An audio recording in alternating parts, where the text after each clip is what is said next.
हाँ तो बच्चों, हम इस टाइप के क्वेश्चन बना चुके हैं कि जैसे हमने देखा ए का कंसंट्रेशन हमने चेंज का डबल किया, ट्रिपल किया, तो रेट आपका कितना टाइम्स हो गया, उसको देख के आपने उसका ऑर्डर बना दिया। फिर बी का देख के उसे ऑर्डर बना दिया। तो अभी तक हमने जो क्वेश्चन दिए ना, उसमें क्या करते थे, आपको लैंग्वेज की फॉर्म में क्वेश्चन दे रखा होता था। मतलब क्वेश्चन में आपको ये दे रखा होता था कि ए का कंसंट्रेशन डबल किया तो रेट हमारा ट्रिपल हो गया। ये मतलब उसमें लैंग्वेज की फॉर्म में दे रखा होता था। अब क्वेश्चन वो की वही है, पर क्वेश्चन को देने का तरीका अलग है। भाई ये कैसे पता लगता था ए का कंसंट्रेशन डबल किया तो रेट डबल हो गया, ट्रिपल हो गया? ये बेसिकली एक्सपेरिमेंट जो भी परफॉर्म करते थे उस एक्सपेरिमेंट से पता लगता था। अब हम आपको क्या कर रहे हैं, वो जो हमने जो एक्सपेरिमेंट परफॉर्म किया ना, उस एक्सपेरिमेंट का आपको रिजल्ट ही डायरेक्ट बता रहे हैं। मतलब हम आपको ये बता रहे हैं कि भाई हमने ये एक्सपेरिमेंट परफॉर्म किया, इसके ये डाटा है, तो आपको डाटा देख के खुद को पता लगाना है कि कंसंट्रेशन को डबल करने से रेट कितने टाइम्स हो रहा है। तो इस टाइप के क्वेश्चन को सोल्व कैसे करेंगे वो मैं आपको समझाता हूँ। जैसे एक क्वेश्चन लिया मैंने, ठीक है, क्वेश्चन हमारे पास है what is the rate low expression for the reaction. एक रिएक्शन गिवन है, a प्लस बी सबने सी बना दिया, हमको उसका रेट लो एक्सप्रेशन बताना है। ठीक है, अब क्वेश्चन जो दे रखा है ना, वो आपको क्या दे रखा है, इसने 3 एक्सपेरिमेंट परफॉर्म करे। एक्सपेरिमेंट नंबर 1 में क्या लिया, ए का कंसंट्रेशन इसने 0.10 लिया, बी का कंसंट्रेशन भी 0.10 लिया, तो इसका रेट आया 4 × 10⁻⁻⁴। ये पहला एक्सपेरिमेंट दे रखा है। सेकंड एक्सपेरिमेंट क्या दिया, ए का कंसंट्रेशन लिया इसने 0.20, बी का कंसंट्रेशन 0.20, रेट इसको मिला 3.2 × 10⁻³ थर्ड एक्सपेरिमेंट क्या परफॉर्म किया, ए का कंसंट्रेशन कितना लिया, 0.10 लिया, बी का कंसंट्रेशन 0.20 लिया, इसका जो रेट है वो इसको मिला 1.6 × 10⁻³ मतलब हमने क्या काम किया, हमने जो एक्सपेरिमेंट परफॉर्म किया उस एक्सपेरिमेंट का जो एक्सपेरिमेंट है उसके जो ऑब्जर्वेशन है ना, वो हमने आपको दे दिए। अब आपको क्या करना है, ये जो डाटा दे रखे हैं ना, इन डाटा को देखिए ये पता लगाना है कि एक ही कंसंट्रेशन को अगर चेंज करते हो तो रेट में कितना टाइम चेंज होगा, बी को चेंज करोगे तो रेट में कितना टाइम चेंज होगा। ये आपको खुद को एनालिसिस करना है। ठीक है, देखो जब हम ए के रेस्पेक्ट में ऑर्डर निकालते हैं तो हम क्या करते हैं, अगर आप ए के रेस्पेक्ट में ऑर्डर निकालो तो क्या करते हो, आप बी की कंसंट्रेशन को चेंज करके देखते हो बी की वजह से रेट कितना चेंज हुआ। जब आप बी का ऑर्डर निकालते हो तो क्या काम करते हैं, ए का कंसंट्रेशन आप कांस्टेंट रखेंगे, ए का कंसंट्रेशन कांस्टेंट रखें, या ऐसे समझ सकते हैं अगर हमको किसी की भी रेस्पेक्ट ऑर्डर निकालना है तो क्या करना है, केवल उसी की कंसंट्रेशन को चेंज करके ये देखेंगे कि इसकी वजह से रेट में कितना चेंज आया, और जब हम उसकी कंसंट्रेशन को चेंज कर रहे हैं तो बाकी जो रिएक्टेंट है उनकी कंसंट्रेशन को कांस्टेंट रखेंगे। ठीक है, तो वही चीजें हमें इसके अंदर देखनी होती है। अब हम इस क्वेश्चन को सॉल्व करते हैं। देखिए इधर मैंने आपसे बोला कि मेरे को सबसे पहले क्या करना है, ए के रेस्पेक्ट में ऑर्डर निकालना है। आप चाहे ऑर्डर ए के रेस्पेक्ट में निकालो या बी निकालो, वो तो कोई दिक्कत नहीं, क्वेश्चन को देखने से पता लग जाएगा। हमने बोला हम ए के रेस्पेक्ट में ऑर्डर निकालना चाहते हैं। अगर आप ए के रेस्पेक्ट में ऑर्डर निकालना चाहोगे तो क्या करना पड़ेगा, आपको ए की कंसंट्रेशन मतलब ए के रेस्पेक्ट में ऑर्डर निकालना है तो ए की कंसंट्रेशन चेंज करो, और उस जिस समय आप ए की कंसंट्रेशन चेंज कर रहे हो ना, उस समय बी की कंसंट्रेशन आपको कांस्टेंट रखनी पड़ेगी। तो देख सकते हैं हम अगर यहाँ से यहाँ जा रहे हैं, देखिए आप हमें बेसिकली क्या करना है, एक एक्सपेरिमेंट के डाटा को दूसरे एक्सपेरिमेंट के डाटा से कंपेयर करना है। आप देख सकते हैं हम एक्सपेरिमेंट नंबर 2 से एक्सपेरिमेंट नंबर 3 पे चले। ये लीजिए हम 2 से 3 पे गए। जब आपने बोला ना आपको 2 से 3 पे जाना है तो फिर आपको सभी जगह 2 से 3 जाना है। आप 2 से 3 गए तो ये लीजिए 2 से 3, ये हम सब जगह आपको 2 से 3 लेके चल देंगे, 2 से 3 लेके चलेंगे। आप देख पा रहे हैं जब हम 2 से 3 पे जा रहे हैं, जब हम एक्सपेरिमेंट नंबर 2 से एक्सपेरिमेंट नंबर 3 पे जा रहे हैं तो आपने क्या देखा, बी का कंसंट्रेशन क्या है कि कांस्टेंट। ये लीजिए ये बी का कंसंट्रेशन कांस्टेंट, ये तो कांस्टेंट है। चलिए ए का कंसंट्रेशन कितना था, 0.2 था, 0.2 से कितना हो गया 0.1, 0.2 से 0.1 होने का मतलब हम इससे बोल रहे हैं एक तरह से हमने ए का कंसंट्रेशन क्या कर दिया 1/2, मतलब हमने इसको आधा कर दिया। अब रेट में क्या होगा, रेट देखिए 3.2 × 10⁻³ है, इससे कितना हो गया 1.6 × 10⁻³ पावर तो सेम है, 3.2 से कितना हुआ 1.6 हुआ, यार ये भी तो आधा हो गया ना। तो हम ऐसे बोल सकते हैं ना हमारा जो रेट है, रेट भी कितना हो गया, हमारा रेट भी हमारा 1.2 टाइम्स हो गया। तो हम ऐसे बोल सकते हैं जब हम एक्सपेरिमेंट नंबर 2 से 3 पे गए तो क्या हम इसको ऐसे बोल सकते हैं ना कि हमने बी की कंसंट्रेशन को तो कांस्टेंट रखा, हमने बी का कंसंट्रेशन कांस्टेंट रखा और ए का कंसंट्रेशन हमने जैसे हाफ किया, रेट भी हमारा हाफ हो गया। तो एक तरह से इसको सेंटेंस अगर बना तो ऐसे नहीं बोल सकते हैं क्या, ऐसा बोल सकते हैं ना कि हम बी की कंसंट्रेशन को कांस्टेंट रखे, जब ए की कंसंट्रेशन को हाफ कर रहे हैं तो हमारा रेट भी हाफ हो गया। यार अगर कंसंट्रेशन हाफ करेंगे रेट भी हाफ हो जाए मतलब हाफ करने पर हाफ हो जाए, डबल करने पर डबल हो जाए, ट्रिपल करने पर ट्रिपल हो जाए, इसका मतलब होता है डायरेक्टली प्रोपोर्शनल। और मैंने आपसे बोला था जब भी डायरेक्टली प्रोपोर्शनल होता है इसका मतलब पावर 1 होती है। इससे मेरे को पता लगा a का पावर 1 आ जाएगा। तो अगर हम इसका रेट लो लिखे, अगर हम इसका रेट लो लिखे तो रेट लो क्या बनेगा, इसके लिए रेट इक्वल टू लिख सकते हैं ना, रेट इक्वल टू क्या आएगा कि a का पावर तो 1 आ गया, ये तो हमने पता लगा लिया है। चलिए ठीक है, अब हम क्या करते हैं,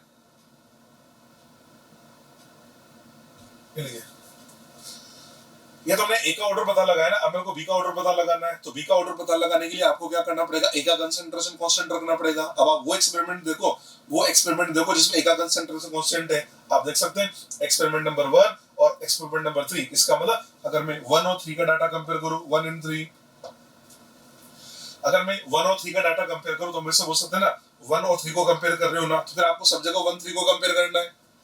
आप 1 3 जा रहे हो ना, तो सब जगह आपको 1 3 जाना ही, लीजिए 1 से 3 जा रहे हैं, इसमें भी 1 से 3 है, और इधर भी चले हम, इधर भी हम 1 से 3 चलेंगे, ये लीजिए ये 1 से 3 चले, 1 से 3 जा रहे हैं। ठीक है, देखिए जब आप 1 से 3 जा रहे हैं, ए का कंसंट्रेशन क्या है, ए का कंसंट्रेशन तो कांस्टेंट है, ये तो कांस्टेंट हो गया, कांस्टेंट है।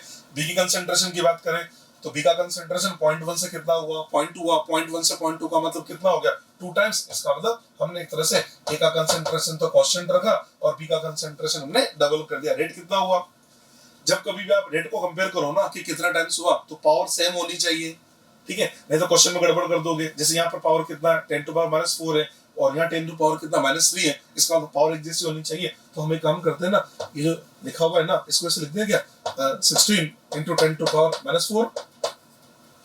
आप कंपेयर कर सकते हैं, पहले रेट कितना था, 4 into 10 टू पावर -4 था, अब रेट कितना हुआ, 16 into 10 टू पावर -4 हुआ। अब बोल सकते हैं ना रेट कितने टाइम्स हो रहा है, दिखाई दे रहा है, रेट हमारा हो गया 4 टाइम्स, ये लीजिए रेट हो जाएगा 4 टाइम्स से 4 टाइम्स रेट आ गया। तो इस बात को हम ऐसे बोल सकते हैं क्या, हम इसको ऐसे बोले कि हमने ए का कंसंट्रेशन कांस्टेंट रखा, बी का कंसंट्रेशन कितना किया, डबल किया, तो रेट हमारा 4 टाइम्स हो गया। मतलब बी की कंसंट्रेशन को डबल करने से, रेट कितना हो रहा है, 4 टाइम्स, डबल करने पर 4 टाइम्स, तो पावर कितनी बनेगी बेटा, पावर बनेगी इसकी 2। हम ऐसे बोल सकते हैं ना, बी का पावर आ जाएगा 2, तो इसको लिखा जाएगा ये बी का कंसंट्रेशन, इसका पावर 2, ये बन जाएगा इसके लिए रेट लो। अगर हमसे बोला जाए इसका ऑर्डर क्या होगा, तो आंसर क्या देंगे, ऑर्डर देंगे 1 + 2 = 3, ये लीजिए लिखकर ऑर्डर की इक्वेशन। अब देखो इस क्वेश्चन को हमने सोल्व किया ना, तो सोल्व करने के बाद आपको नहीं लग रहा कि जो हम अभी जो क्वेश्चन बना रहे थे, वो जो दे रहे थे ना आपको, ए की कंसंट्रेशन को डबल किया तो रेट डबल हो गया, ऑर्डर क्या होगा, बी को 4 किया रेट इतना हो गया, ऑर्डर क्या होगा, यार ये उसी टाइप के तो क्वेश्चन है।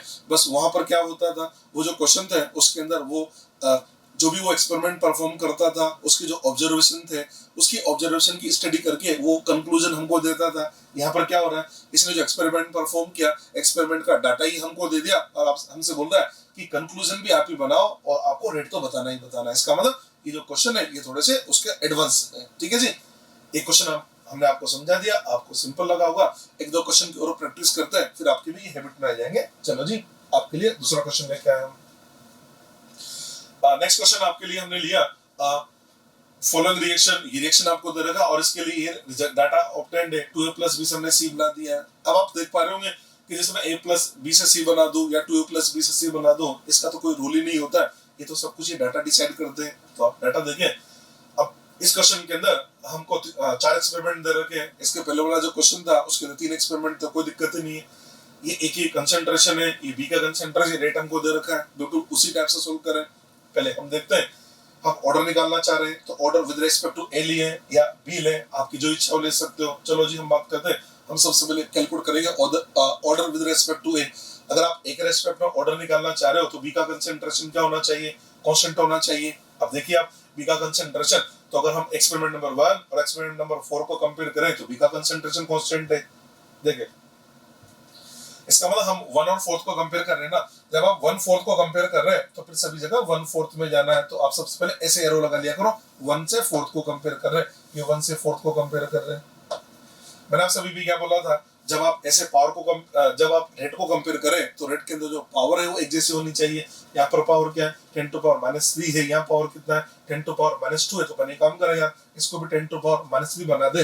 तो क्या हम इसको ऐसे लिख दें क्या, इसको लिखा मैंने 24 × 10 टू पावर -3, ये लीजिए हमने इसको ऐसे लिख दिया। अब समझना, जब हम फर्स्ट से फोर्थ पे जा रहे हैं तो फर्स्ट से फोर्थ पे गए तो बी का कंसंट्रेशन तो क्या है, तो बी का कंसंट्रेशन तो कांस्टेंट है, ए का कंसंट्रेशन 0.1 से कितना हो रहा है 0.4, तो हम बोल सकते हैं ए का कंसंट्रेशन कितने टाइम्स हो गया, ए का कंसंट्रेशन हो गया 4 टाइम्स, तो रेट कितना हो रहा है 6 से कितना हो रहा है 24, तो इसको क्या बोल सकते हैं, ये भी हो जाएगा 4 टाइम्स, ये लीजिए रेट हमारा 4 टाइम्स हो गया। तो हमको क्या लिखना है, हमको इसका रेट लो लिखना है ना, ये लीजिए हम इसका रेट लिखना चाह रहे हैं, तो रेट इक्वल टू क्या लिखेंगे, ये लीजिए रेट इक्वल टू लिखा जाएगा कि ए का पावर, देखो पावर क्या लिखे समझना, हमने क्या किया बी का कंसंट्रेशन कांस्टेंट रखा, बी का कंसंट्रेशन कांस्टेंट रखे ए की कंसंट्रेशन को कितना कर दिया 4 टाइम्स कर दिया, तो रेट भी कितना हो गया 4 टाइम्स, तो ऐसे बोल सकते हैं ना बी की कंसंट्रेशन को कांस्टेंट रखते हुए अगर हम ए का कंसंट्रेशन 4 टाइम्स कर रहे हैं तो रेट भी हमारा 4 टाइम्स हो गया, मतलब कंसंट्रेशन 4 टाइम्स तो रेट भी 4 टाइम्स, मतलब 4 4 डायरेक्टली प्रोपोर्शनल, जब डायरेक्टली प्रोपोर्शनल है तो पावर 1, तो हमने बोला बी का पावर 1 आ जाएगा, सॉरी ए का पावर 1 आ जाएगा, समझ में आ गई बात।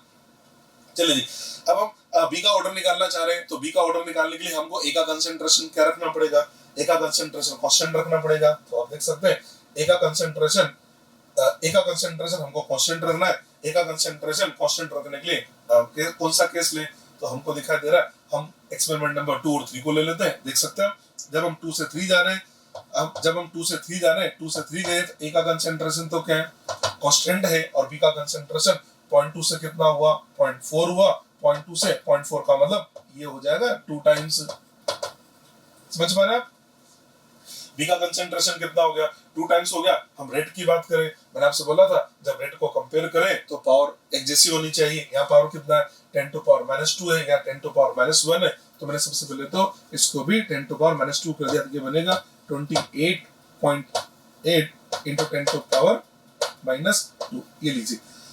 अब आप देख सकते हैं, अब आप सेकंड से थर्ड जा रहे हैं ना, तो सेकंड से थर्ड गए तो ए का कंसंट्रेशन कांस्टेंट है, बी का कंसंट्रेशन कितना हुआ डबल हुआ, अगर हम रेट की बात करें ये लीजिए सेकंड से थर्ड गए रेट की बात करें तो ये कितना है 7.2 इंटू 10 टू पावर -4, ये कितना है 28.8 इंटू 10 टू पावर -2, यार ये तो 4 टाइम्स नजर आ रहा है, इसका मतलब रेट हमारा 4 टाइम्स हो गया।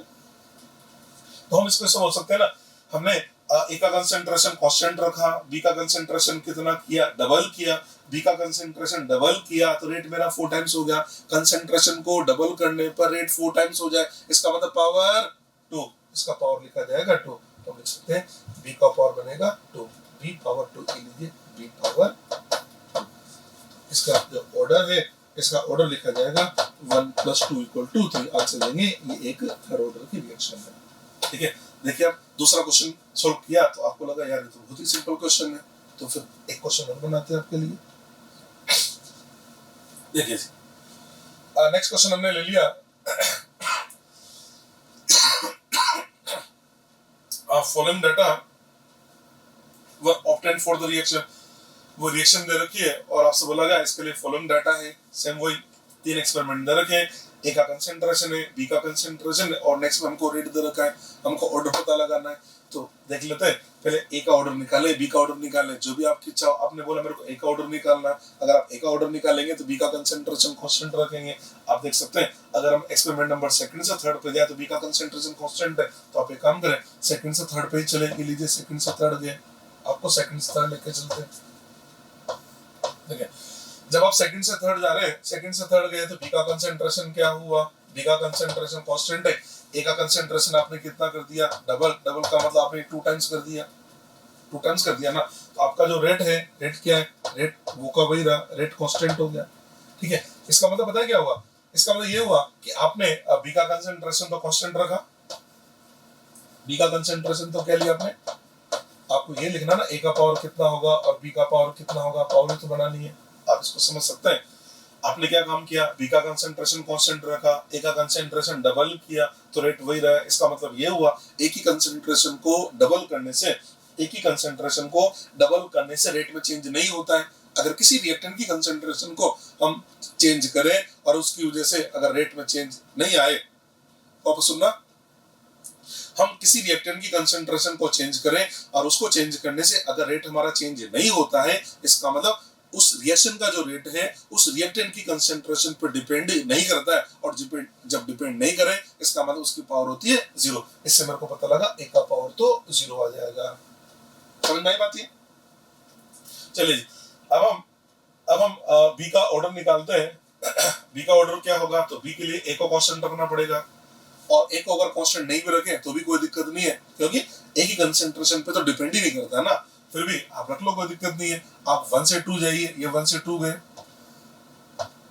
1 से अगर 2 जा रहे हैं तो 1 से 2 गए, ए का कंसेंट्रेशन क्या है, कांस्टेंट है, बी का कंसेंट्रेशन 0.1 से कितना हुआ, 1 हुआ, इसका मतलब कितने टाइम्स हो रहा है, ये 2 टाइम्स हो रहा है। रेट की बात करें तो रेट भी 1.6 है, 3.2 का मतलब ये रेट हमारा 2 टाइम्स हो रहा है। तो आप देख सकते हैं कि क्या बता रहा है रिजल्ट। जब हम 1 और 2 को कंपेयर कर रहे हैं, हमने जब 1 और 2 को कंपेयर किया, ए का कंसेंट्रेशन हमने कांस्टेंट रखा, बी का कंसेंट्रेशन कितना किया, डबल, तो रेट हमारा कितना हो गया, 2 टाइम्स हो गया। मतलब बी की कंसेंट्रेशन को डबल करने पर, बी की कंसेंट्रेशन को डबल करने पे रेट भी डबल हो रहा है, डबल करने पे डबल मतलब उसकी पावर 1 होगी। तो आंसर क्या देंगे, इसका रेट लो ये बन गया। अगर आपसे बोला गया इसका ऑर्डर कितना होगा, तो 0 + 1 = 1 आंसर देंगे। ये एक फर्स्ट ऑर्डर की हमारी रिएक्शन। ठीक है जी, ठीक है, एक और बना ले। नेक्स्ट क्वेश्चन फिर लिया हमने, समझ गया, सेम वही रिएक्शन दे रखा है, 3 एक्सपेरिमेंट आपको दे रखे हैं, ए और बी का कंसेंट्रेशन दे रखा और रेट आपसे पूछा जा रहा है।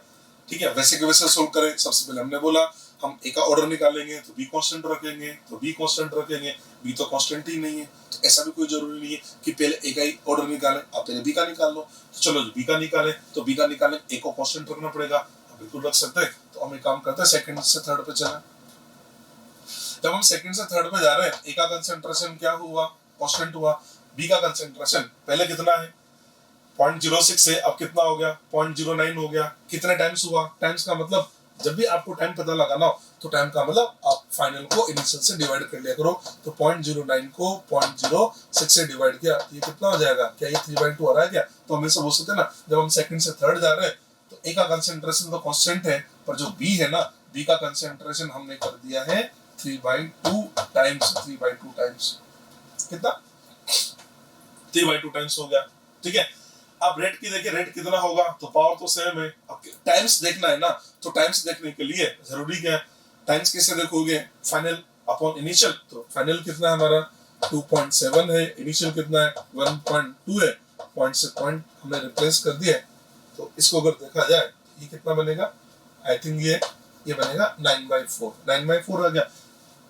ठीक है, इसका मतलब हम बोल देंगे ना, रेट हमारा कितना हो गया, रेट हमारा हो गया 9/4 टाइम्स। समझना, ये और भी अच्छा क्वेश्चन बनाया मैंने आपके लिए। तो हमको रेट बताना है, हमको तो रेट ही बताना है ना, तो रेट इक्वल टू क्या लिखेंगे हम, के हमको ए का पावर लिखना है और एक बी का पावर लिखना है। ये लीजिए, आप इसे समझिए। हमने जब हम सेकंड से थर्ड गए, ए का कंसेंट्रेशन कांस्टेंट है, बी का कंसेंट्रेशन मैंने कितना किया, बी का कंसेंट्रेशन मैंने किया 3/2 टाइम्स, रेट हो गया मेरा 9/4, 3/2 पर 9/4 यानी तो स्क्वायर से चेंज हो रहा है ना, इसका मतलब ये हुआ बी का पावर आ जाएगा 2, की बी का पावर 2 आ जाएगा। समझ में, बी का पावर कितना आ जाएगा 2, दिखाई दे रहा 2 कैसे बना है, बी का कंसेंट्रेशन कितना हो रहा है 3/2 टाइम्स हो रहा है, रेट कितना हुआ 9/4 हुआ ना, तो 3/2 का स्क्वायर, इसका स्क्वायर का मतलब उसकी पावर 2 है, तो बी का पावर हमने 2 बना दिया है। ये तुमने बी का ऑर्डर निकाला। अब हम ए का ऑर्डर निकालना चाह रहे हैं। ठीक है, ए का ऑर्डर निकालने के लिए हम ए का ऑर्डर निकालने के लिए हमको क्या करना पड़ेगा, हमको बी का कंसेंट्रेशन कांस्टेंट रखना पड़ेगा, पर कांस्टेंट तो है ही नहीं है। तो चलो जी सोल्व करते हैं। हम फर्स्ट और सेकंड एक्सपेरिमेंट के डाटा को कंपेयर करते हैं, फर्स्ट एंड सेकंड। हम आपको फर्स्ट से सेकंड ले जा रहे हैं, ये लीजिए फर्स्ट से सेकंड लेके गए। जब हम फर्स्ट से सेकंड जा रहे हैं, ए का कंसेंट्रेशन कितना हो रहा है, ए का कंसेंट्रेशन हो गया 2 टाइम्स, और बी जो है बी का कंसेंट्रेशन कितना हुआ, तो बी का कंसेंट्रेशन भी 2 टाइम्स हो रहा है। आप तो रेट देखो, रेट कितने टाइम्स हो रहा है, रेट हमारा हो गया 4 टाइम्स। ये लीजिए रेट हमारा 4 टाइम्स हो गया, समझना। अब हम जब 1 से 2 जा रहे हैं ना, तो 1 से 2 जाते समय हमने ए का कंसेंट्रेशन भी डबल किया, बी का कंसेंट्रेशन भी डबल किया, तो रेट हमारा 4 टाइम्स हो गया। आपने देखा हमने बी की पावर ऑलरेडी पता लगा ली है, तो बी की पावर तो 2 है। बी की पावर 2 का मतलब क्या हुआ, बी की पावर अगर 2 है ना, तो बी क्या बोलता है, जब कभी भी आप मेरी कंसेंट्रेशन को डबल करोगे तो रेट 4 टाइम्स कर दूंगा, अगर आप मेरी कंसेंट्रेशन को 3 टाइम्स करोगे तो रेट को मैं 9 टाइम्स कर दूंगा, क्योंकि उसकी पावर 2 है, क्योंकि बी का पावर तो फिक्स हो गया 2 है। अब देखो जब हम 1 से 2 जा रहे हैं, ए का कंसेंट्रेशन भी डबल किया, बी का कंसेंट्रेशन डबल किया, और रेट हमारा 4 टाइम्स हुआ। तो बी क्या कहता है, बी बोलता है कि मेरी कंसेंट्रेशन डबल करी ना आपने, तो रेट में 4 टाइम्स कर दूंगा। तो ये बोलता है कि ये रेट 4 टाइम्स मेरी वजह से हो रहा है, तो फिर आपका ए क्या कर रहा है? तो ए का इसका मतलब ये हुआ कि एक ही कंसेंट्रेशन को डबल करने से रेट में कोई चेंज ही नहीं हुआ। रीजन, क्योंकि जो 4 टाइम्स रेट है ना, ये तो केवल और केवल बी की वजह से इंक्रीज होगा ना, क्योंकि बी की पावर 2 है। अगर आप बी की कंसेंट्रेशन डबल करेंगे तो उसकी वजह से रेट कितना होगा? 4 टाइम्स होगा। आपने क्या देखा? आपने ए का कंसेंट्रेशन भी डबल किया, बी का कंसेंट्रेशन भी डबल किया, तो भी तो रेट आपका 4 टाइम्स हो रहा है ना। तो 4 टाइम्स रेट तो अकेला बी कर देता है। इसका मतलब ए ने क्या किया? ए ने कुछ नहीं किया। मतलब ये हुआ एक ही कंसेंट्रेशन को डबल करने से रेट में कोई चेंज नहीं हुआ। इसका मतलब ए का पावर 0 आ जाएगा। ए का पावर हमने लिख दिया 0, ये लिखिए ए का पावर 0, ए का पावर 0। इसका मतलब इस क्वेश्चन को अगर देखें तो इसका ऑर्डर क्या लिखोगे? इसका ऑर्डर लिखा जाएगा 0 + 2 = 2। ये हमारे पास में एक सेकंड ऑर्डर का क्वेश्चन आता है। समझा आपको? ठीक है, देखो अब हमने इस टाइप के तो क्वेश्चन आपको बता दिए। ठीक, ये ऑर्डर वगैरह निकालने के लिए अब मैं आपको ये समझा देता हूँ कि हमने डिस्कस भी किया था ना कॉम्प्लेक्स रिएक्शन के अंदर ऑर्डर वगैरह कैसे निकालते हैं। तो अब मैं कुछ एग्जांपल आपके लिए कॉम्प्लेक्स रिएक्शन के ले रहा हूँ और आपको ये समझाता हूँ वो जो कॉम्प्लेक्स रिएक्शन है उनके अंदर आप रेट लो कैसे लिखोगे या उनका ऑर्डर कैसे कैलकुलेट करेंगे। तो मैं कुछ कॉम्प्लेक्स रिएक्शन ले रहा हूँ जिनकी मैकेनिज्म भी मैं आपको दूंगा, आपको तो बस उसका रेट लो और ऑर्डर लिखना होता है। इसके भी कुछ क्वेश्चन लेते हैं। इसका फर्स्ट क्वेश्चन मैंने लिया, क्वेश्चन लिखा हुआ है एक रिएक्शन आपको दे रखी है। फॉर द रिएक्शन आपके पास है और 2O3, इससे हमने 3O2 बना दिया है। ठीक, मैकेनिज्म दे रखी है, मैकेनिज्म में क्या दे रखा है? O3 है, O3 से हमने क्या बना दिया? O2 + O बना दिया, ये इसकी फास्टेस्ट स्टेप है। नेक्स्ट O3 + O है, इससे हमने बना दिया 2O2 और इसका स्लो स्टेप है। आपको वही रेट लो बताना है और रेट लो के बाद में ऑर्डर आ जाएगा। तो पहले तो आप क्वेश्चन समझ लीजिए। एक रिएक्शन आपको दे रखी है, इसकी मैकेनिज्म की स्टेप भी दे रखी है और आपसे बोला गया एक इसका स्लो स्टेप है, एक इसका फास्ट स्टेप है और आपसे बोला जा रहा है कि आप इसका रेट लो बताइए। रेट लो बता देंगे तो ऑर्डर भी बता सकते हैं। इस टाइप के क्वेश्चन आते हैं। ये जो मैकेनिज्म है ये क्वेश्चन के अंदर दे रखी होती है, आपको मैकेनिज्म याद करने की जरूरत नहीं होती है। ठीक है, अब जब इस टाइप के क्वेश्चन आ जाए, इन टाइप के जो क्वेश्चन है अब इनको सोल्व करने के आपको तरीके समझा देते हैं। इस टाइप के जो क्वेश्चन आएंगे तो हम इनको सोल्व कैसे करेंगे? ये क्वेश्चन को इधर रख देते हैं। देखिए भाई, मैंने आपसे बोला था कि जो कॉम्प्लेक्स रिएक्शन होती है, कॉम्प्लेक्स रिएक्शन के अंदर उसका जो सबसे स्लो स्टेप है वो उसका रेट डिटरमाइनिंग स्टेप होगा ना। सबसे स्लो स्टेप उसका रेट डिटरमाइनिंग स्टेप होगा। तो हम क्या करेंगे? उसका जो स्लो स्टेप है उसको देख के उसका रेट लो लिखेंगे। चले जी, हम स्लो को देख के इसका रेट लो लिखे, स्लो स्टेप को देख के हम इसका रेट लो लिखने जा रहे हैं।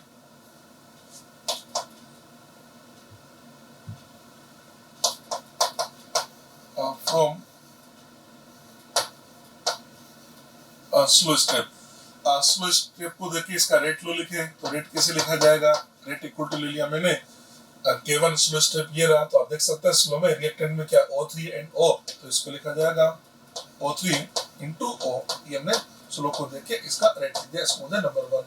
चलिए, अब आप कहेंगे आप तो ये बोलेंगे ना रेट तो एक्सपेरिमेंट से लिखा जाता है और रेट लो तो एक्सपेरिमेंट से लिखा जाएगा। आपने एक्सपेरिमेंट से लिखा ही नहीं। हमने आपको क्या समझाया था कि जो कॉम्प्लेक्स रिएक्शन होती है कॉम्प्लेक्स मल्टी स्टेप में होती है और उसका हर एक स्टेप एक एलिमेंट्री है। इसका मतलब ये भी एक एलिमेंट्री और एक ये भी एलिमेंट्री है। जब है एलिमेंट्री तो उसका जो रेट है आप चाहे रेट लो से लिखो या आप लॉ ऑफ मास एक्शन से लिखो, सेम ही आएगा ना। इसलिए मैंने लॉ ऑफ मास एक्शन लगा के उसका रेट लिख दिया और आपसे बोल दिया ये मैंने रेट लो से लिख दिया। समझ में आ गई बात? चलो जी, ये हमारी फर्स्ट स्टेप आ गई।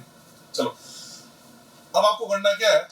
अब आपको ये देखना है, अब आप इसका जो रेट लो है ना, इस रेट लो के अंदर कौन कौन से टर्म आ रही है। एक तो O3 आया, एक O आया। आप इसकी मेन रिएक्शन को देखो, इसकी मेन रिएक्शन में क्या है? एक तो O3 और एक O2 है। इसका मतलब जब भी हम रेट लो लिखते हैं ना तो रेट लो के अंदर वही कंपोनेंट हो सकते हैं जो उसकी रिएक्शन में प्रेजेंट हो। अगर मान लो उस रेट लो के अंदर एक ऐसा कंपोनेंट आ गया जो उसकी रिएक्शन में, उसकी मेन रिएक्शन की बात कर रहा हूं, मैकेनिज्म की बात नहीं कर रहा, उसकी मेन रिएक्शन में होता ही नहीं है, इसका मतलब वो तो इंटरमीडिएट होगा ना। अगर वो इंटरमीडिएट है तो फिर हमको उसको एलिमिनेट भी करना पड़ेगा। अब आप देखो इसके अंदर रेट लो में क्या आ रहा है? एक O3 आ रहा है, एक O आ रहा है। O3 तो ठीक है पर O तो इसकी मेन रिएक्शन के अंदर नहीं है। इसका मतलब ये हुआ कि जो O है वो एक इंटरमीडिएट है। तो हमारी नेक्स्ट स्टेप होती है इस O को एलिमिनेट करना। ये लीजिए, अब हमारी नेक्स्ट स्टेप क्या है? जो O है ना हमको इस O को एलिमिनेट करना है, इसको एलिमिनेट करना है। ठीक, अब इस O को एलिमिनेट करने के लिए आप क्या काम करेंगे? इसका जो फर्स्ट स्टेप है उसकी हेल्प लेंगे। आप देख सकते हैं इसकी फास्ट स्टेप लिख रहे हैं फ्रॉम फास्ट स्टेप। हमने इसकी फास्ट जो स्टेप उसकी हेल्प ली, फास्ट स्टेप रिवर्सिबल लिखा हुआ है। आप ये भी समझते होंगे जो रिवर्सिबल रिएक्शन है उनके लिए हम इक्विलिब्रियम कांस्टेंट लिख सकते हैं ना। तो जब भी फास्ट स्टेप दे रखी हो तो आपको रिवर्सिबल होगी तो उसको देख के आपको उसका इक्विलिब्रियम कांस्टेंट लिखना होता है केसी। इसलिए हमने इक्विलिब्रियम कांस्टेंट केसी लिखा।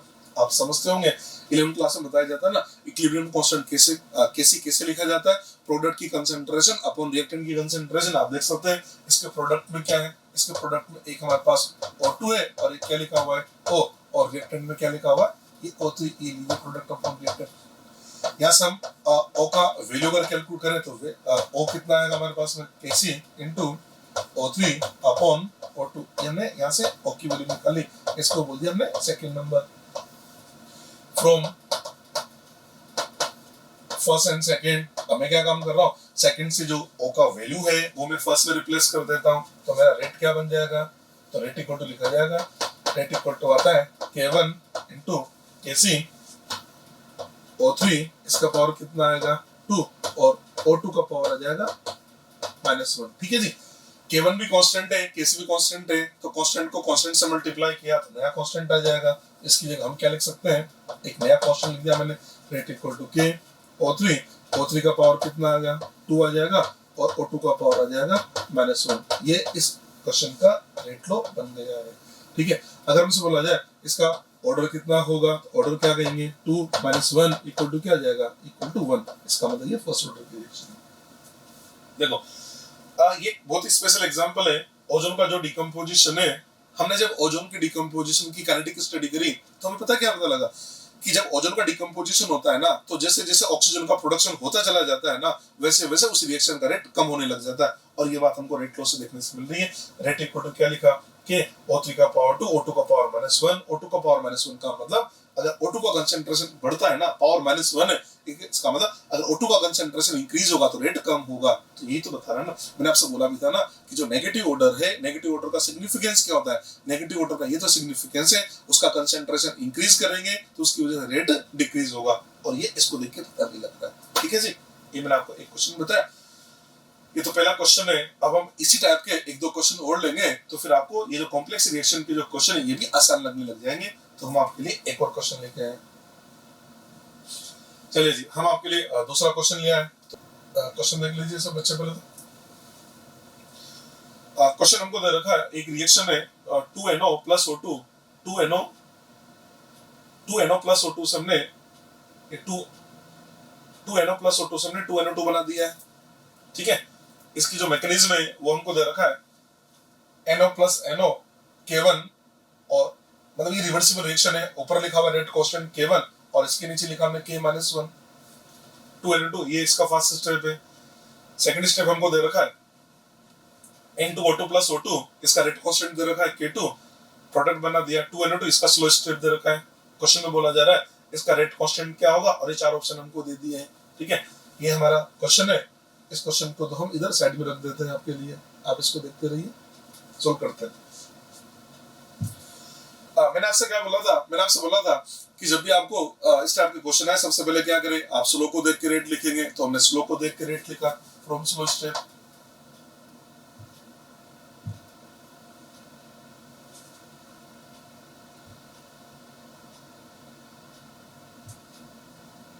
हम स्लो को देख के रेट लिखते हैं।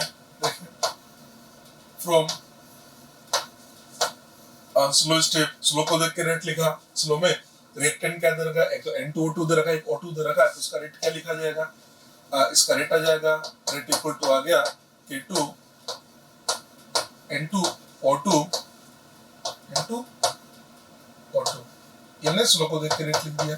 देखो इसके पहले वाला जो क्वेश्चन था ना उसके अंदर हमको रेट कांस्टेंट नहीं दे रखा था। जब रेट कांस्टेंट नहीं दे रखा था तो हमने हमारी जो इच्छा थी वो ले लिया, हमने Kc लिख दिया, K1 लिख दिया, जो हमारी इच्छा थी वो लिख दिया। अब इसके अंदर तो रेट कांस्टेंट दे रखा है तो आपको अपनी इच्छा से काम नहीं करना है, जो रेट कांस्टेंट दे रखा है ना आपको उसी को काम में लेना है। आप देख सकते हैं इसका रेट कांस्टेंट क्या है K2, तो हमने देखो K2 ही काम में लिया। पहली स्टेप ये होगी। इसके बाद सेकंड स्टेप आपकी क्या होती है, आपको ये पता लगाना है कि इसमें कौन इंटरमीडिएट है। जो भी इंटरमीडिएट होगा आप उसको एलिमिनेट करोगे ना। तो देखिए इसकी मेन रिएक्शन में क्या है, NO है, O2 है और NO2 है, मतलब ये तीनों इन तीनों में से कोई भी इसकी रेट लो में आ सकता है, इनके अलावा जो भी होगा वो एक इंटरमीडिएट होगा ना। तो आप देख सकते हैं O2 ठीक है, मतलब N2O2 उसमें तो नहीं है ना, मेन रिएक्शन में देखना, मैकेनिज्म नहीं देखना, आपको मेन रिएक्शन देखनी होती है, इसमें N2O2 नहीं है ना, इसका मतलब ये जो N2O2 है ये एक इंटरमीडिएट है। तो हमारा नेक्स्ट टास्क क्या है, इस N2O2 को यहाँ से एलिमिनेट करना है, ये लीजिए हम इसको एलिमिनेट करते हैं। ठीक है, मैंने आपसे क्या बोला, इसको एलिमिनेट करना है, इसको एलिमिनेट करने के लिए आप किसकी हेल्प लेंगे, फर्स्ट स्टेप की। तो ये लो हमारा ये फर्स्ट स्टेप हो गया। फर्स्ट स्टेप को देख के हम क्या लिखते हैं, कैसे, from first step, first step को देख के आप क्या लिखते हैं, केसी। आपको याद होगा केसी जो है ना 11th क्लास में बताते हैं ना, केसी इक्वल टू होता है ना केएफ अपॉन केबी। केएफ का मतलब क्या होता है, केएफ का मतलब रेट कांस्टेंट फॉरवर्ड रिएक्शन, केबी का मतलब rate constant of backward reaction, यानी केसी होता ही केएफ अपॉन केबी है। अब देखो इस क्वेश्चन के अंदर जो K1 है, K1 का मतलब ये रेट कांस्टेंट दे रखा फॉरवर्ड के लिए, K-1 का मतलब ये रेट कांस्टेंट दे रखा हमको बैकवर्ड के लिए। इसका मतलब KF और KB की जगह इस क्वेश्चन के अंदर हमको एक तरह से K1 और K-1 दे रखा है। मैंने आपसे बोला ना जो दे रखा है हमको वही लेना है।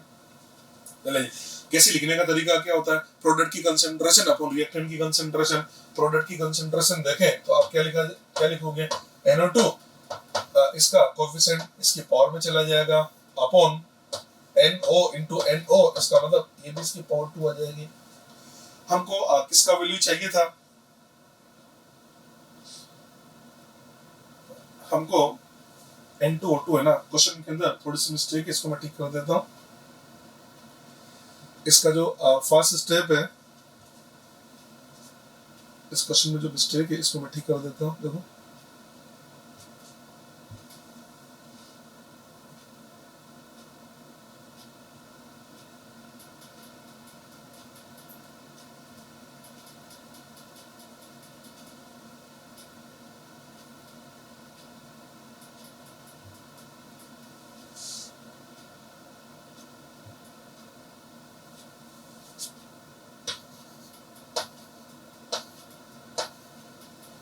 N2O2 इसके अंदर, ठीक है जी।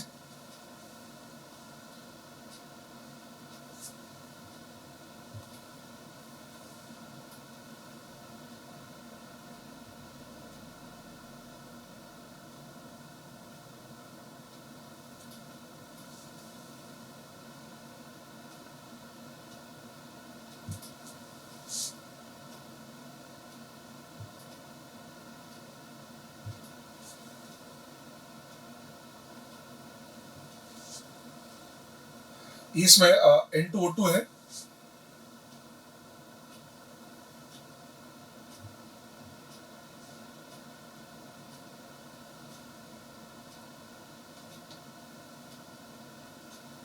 उस जगह N2O2 था, ठीक है। अब N2O2 है ना, तो हमने क्या काम किया, प्रोडक्ट अपॉन रिएक्टेंट, और यहाँ मैंने आपसे क्या बोला, ये N2O2 है तो प्रोडक्ट में क्या लिखेंगे आप, N2O2 ना, इसको ठीक कर देते हैं।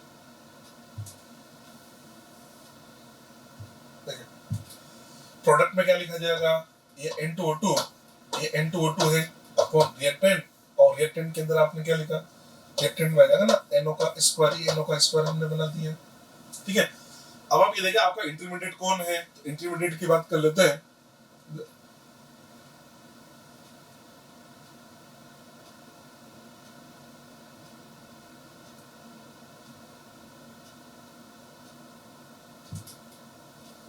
इसमें जो इंटरमीडिएट है,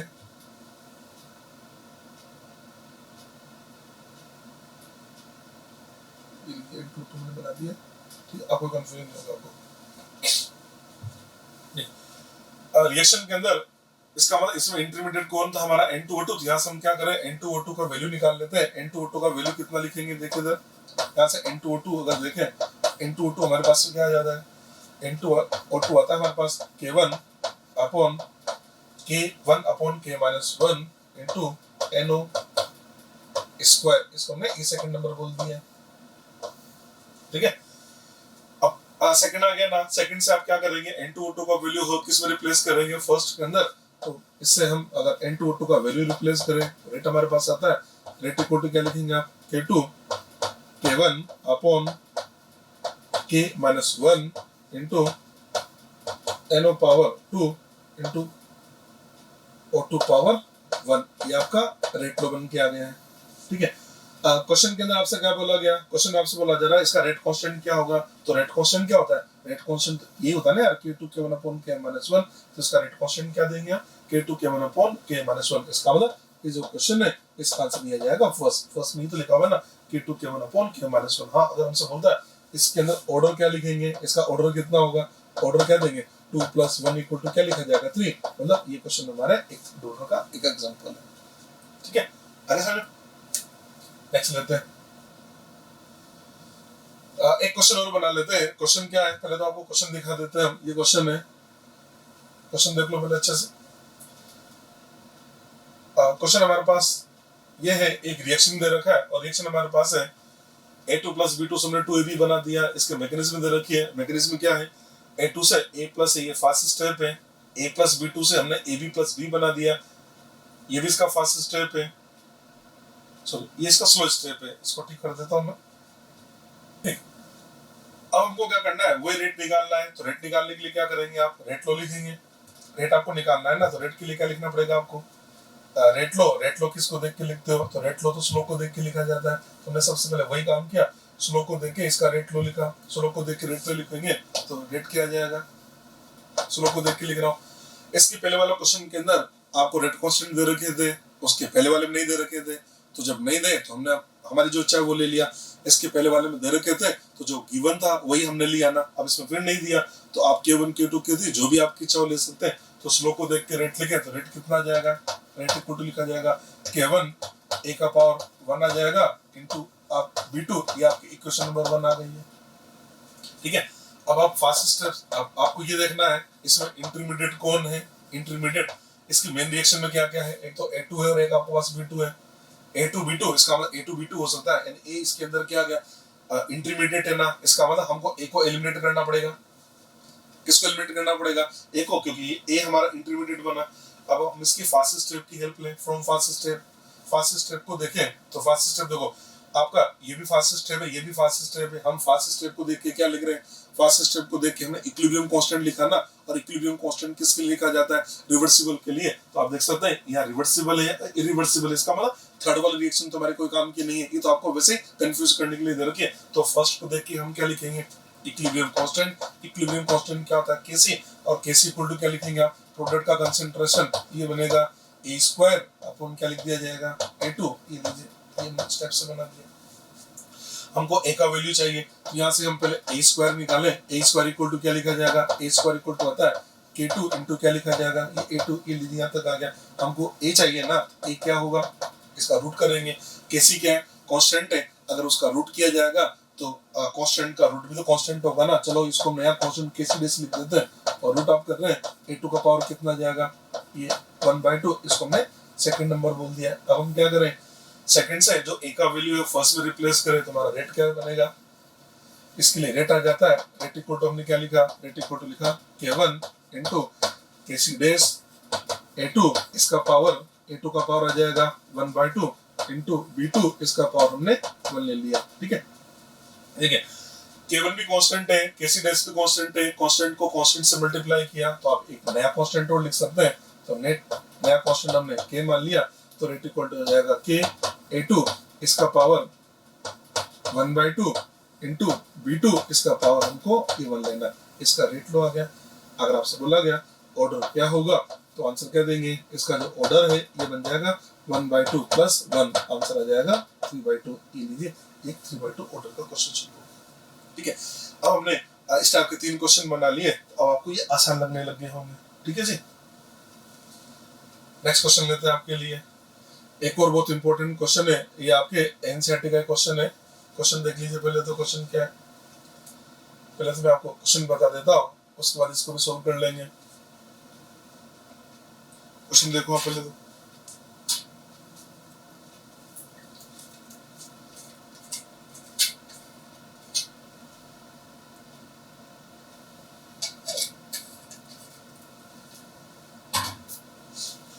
हमको एक रिएक्शन दे रखी है,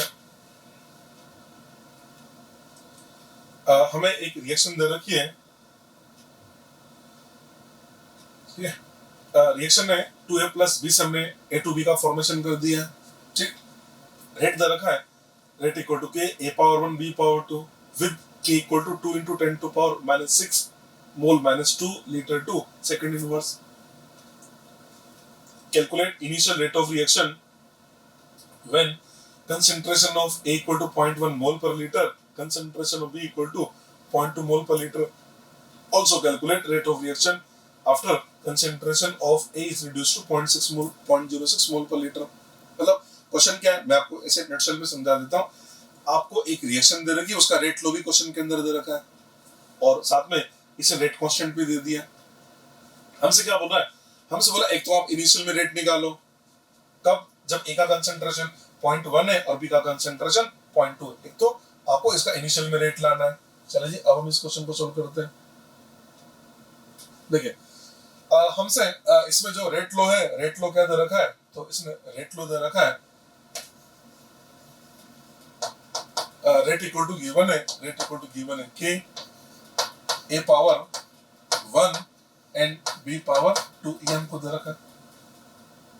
ठीक है. एक तो आपसे क्या बोला, इनिशियल रेट निकाले. इनिशियल रेट आपको निकालना है, ये रेट आपको निकालना है, रेट निकालना है और वो भी कैसा रेट लेना है, आपको इनिशियल रेट लेना है. ठीक है. अब रेट का फॉर्मूला क्या है, रेट लो क्या है, के ए का पावर 1 बी का पावर 2. के तो क्या रेट कांस्टेंट होता है. रेट कांस्टेंट तो आपको पता है टाइम के साथ चेंज नहीं होता है. इसका मतलब रेट कांस्टेंट तो जो इनिशियल में रहेगा वही टाइम टी के बाद रहने वाला है. इसका मतलब के तो वही रहने वाला. अब क्या आता है, ए का कंसंट्रेशन बी का कंसंट्रेशन जो होती है वो टाइम के साथ चेंज होती है. इसका मतलब ए और बी का कंसंट्रेशन तो टाइम के साथ चेंज होगा. तो क्या करें, जब आपको रेट निकालना हो तो जिस समय का रेट निकालना है उसी समय की आपकी कंसंट्रेशन लेनी होती है. अब हम रेट कब का निकाला, इनिशियल. इसका मतलब ए और बी की भी हम इनिशियल कंसंट्रेशन ही लेंगे. तो आप देख सकते हैं क्वेश्चन के अंदर ए और बी का इनिशियल कंसंट्रेशन दे रखा है ना 0.1 0.2. तो के की जगह तो हमने कितना क्या लिया, के तो हमने ले लिया 2 into 10 to power minus 6 लिया. ए का कंसंट्रेशन हमको दे रखा है 0.1 और बी का कंसंट्रेशन दे रखा है हमको 0.2 का ये स्क्वायर हो जाएगा. ठीक है. इसको सोल्व करें तो आंसर आ जाता है. इसको सोल्व करें तो इसको हम ऐसे लिख सकते हैं ना, ये बनेगा 2 into 10 to power minus 6 into 2 2 जा 4 into 10 to power minus 2 और minus 1 इसको हमने 10 to power minus 3 बना दिया. इसको सोल्व करें तो 4 2 जा 8 into 10 to power minus 9 और रेट है इसका यूनिट बन जाएगा मोल पर लीटर पर सेकंड. ये लीजिए, ये तुमने इसके दो पार्ट है ना, ये फर्स्ट पार्ट हमने सोल्व कर दिया है. फर्स्ट पार्ट आपसे ये तो बोला ना इसका इनिशियल रेट कितना होगा, ये इनिशियल रेट हमने निकाल दिया है. ये क्वेश्चन बहुत इंपॉर्टेंट है, ये आपके एनसीईआरटी का क्वेश्चन दे रखा है, बहुत इंपॉर्टेंट क्वेश्चन है. चलिए अब दूसरा क्वेश्चन क्या है, सेकंड हमसे बोला है also calculate rate of reaction after concentration of A is reduced to 0.06. ये क्या बोला है, आप इसका रेट बताओ कब, जब ए का कंसंट्रेशन 0.06 हो गया. हमने इसकी रिएक्शन को देखा, इसका रिएक्शन क्या दे रखा है, इसका रिएक्शन दे रखा है 2a plus b. इससे हमने a2b का फॉर्मेशन कर दिया, a2b का फॉर्मेशन कर दिया. इसकी स्टोइकोमेट्री का देखें, इसकी स्टोइकोमेट्री क्या है, इसकी स्टोइकोमेट्री ये तो है ना 2s2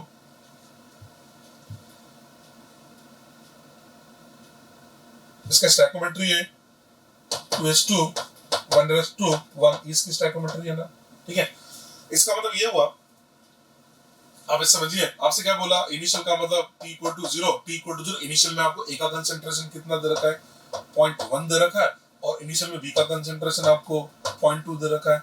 अब हमसे रेट बोला किसी टाइम t पर, और वो कौन सा टाइम t है, तो वो टाइम ये है कि जब a का कंसंट्रेशन 0.06 हो गया. तो a का कंसंट्रेशन पहले कितना था 0.1 था, कितना था 0.1. अब a का कंसंट्रेशन कितना कर दिया 0.06. यार पहले 0.1 था, पहले कितना था 0.1 था. तो हम ऐसे बोलेंगे ना 0.1 में से मतलब 0.04 चला गया होगा, जब भी तो 0.06 बचा है. ये तो मतलब ये मतलब हुआ ना. ए का इसने क्या बोला, रेट बताना. रेट कब बताना, जब ए का कंसंट्रेशन 0.06 होगा. ए का कंसंट्रेशन 0.06 है, रिड्यूस टू लिखा हुआ, रिड्यूस टू का मतलब इतना हो गया. अगर रिड्यूस टू की जगह ये लिखा होता रिड्यूस्ड बाय, तो रिड्यूस बाय का मतलब पहले 0.1 था 0.06 से डिक्रीज हो गया, इसका मतलब 0.04 बच गया. पर इसने रिड्यूस बाय नहीं बोला, इसने बोला रिड्यूस टू का मतलब इतना हो गया है. इसका मतलब पहले कितना था 0.1 था, अब कितना हो गया 0.06. तो ऑब्वियस सी बात है डिके कितना हुआ 0.04 चला गया.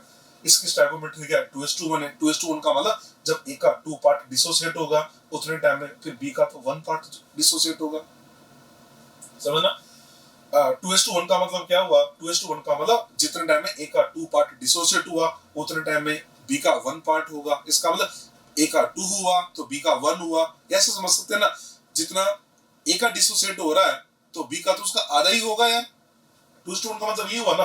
अब आप देखें ए का कितना डिसोसिएट हुआ, ए का 0.04 हुआ तो बी क्या बोलता है, अगर ए का 0.04 डिसोसिएट हो रहा है तो उतने ही टाइम में फिर बी का तो 0.02 डिसोसिएट होगा ना।